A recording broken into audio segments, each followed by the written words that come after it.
Le jour où ni les biens, ni les enfants ne seront d'aucune utilité, sauf celui qui se présentera devant Allah avec un cœur sain, qalb salim, illa man ata Allah bi qalbin salim.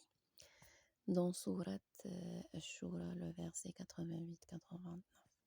Eh ben oui, malheureusement, dans un monde où l'on valorise souvent la richesse, le pouvoir et la popularité, il est essentiel de se rappeler de temps en temps ce qui compte réellement et vraiment aux yeux d'Allah subhanahu wa ta'ala.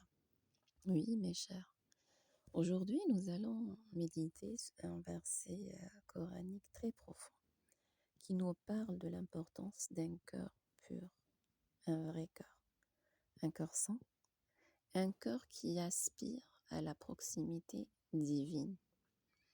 Donc, accrochez-vous, car cette réflexion pourrait bien changer votre perspective sur la vie.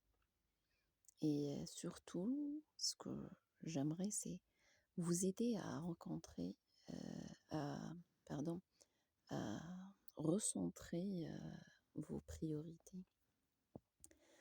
Donc là, ce verset nous invite à un voyage intérieur, une introspection profonde sur la nature de notre cœur. Donc il faut chercher à comprendre ce qu'il y a dans nos cœurs. Qu'est-ce qu'un cœur saint?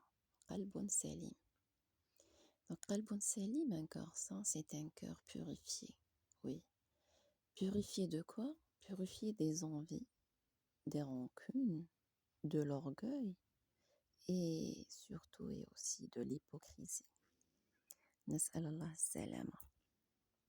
Donc c'est un cœur rempli d'amour pour Allah subhanahu wa ta'ala, l'unicité, unifier Allah, de compassion pour les autres et de sincérité dans ses intentions, être sincère.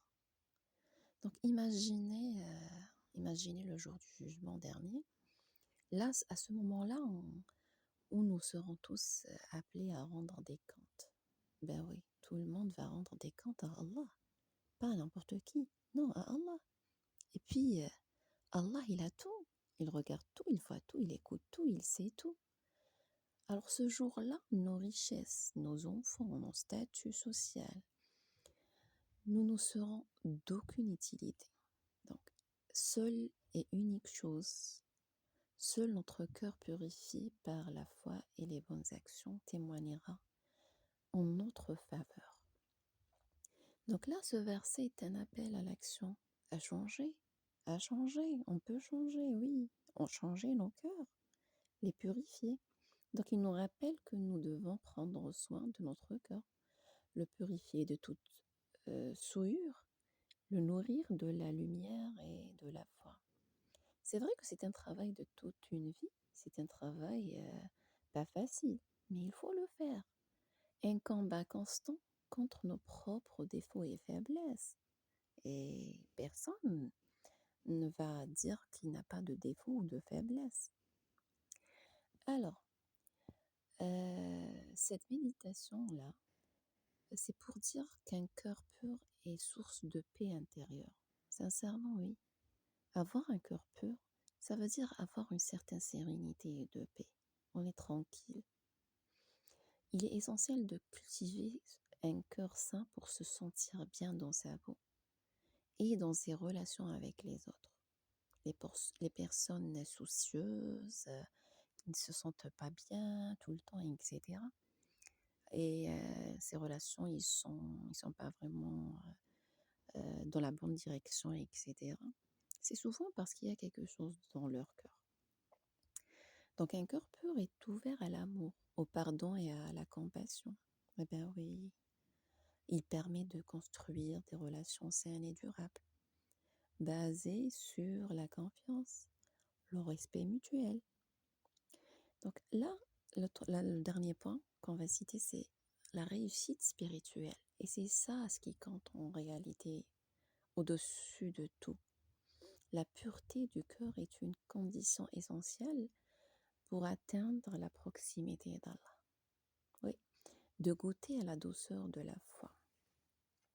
Pour conclure, mes chers, ce verset est un rappel puissant de l'importance de prendre soin de nos cœurs, purifier de toute souillure et le nourrir de la lumière de la foi. C'est un chemin exigeant, mais en fait, c'est le seul qui mène vers la véritable réussite. En fait, c'est la réussite qui dure éternellement. Donc, en prenant le temps de nous poser, de réfléchir de l'état de nos cœurs, de faire des efforts nécessaires pour le rendre sain et pur. Et puis ça, c'est le plus beau cadeau que nous puissions nous faire à nous-mêmes et à offrir à ceux que nous aimions.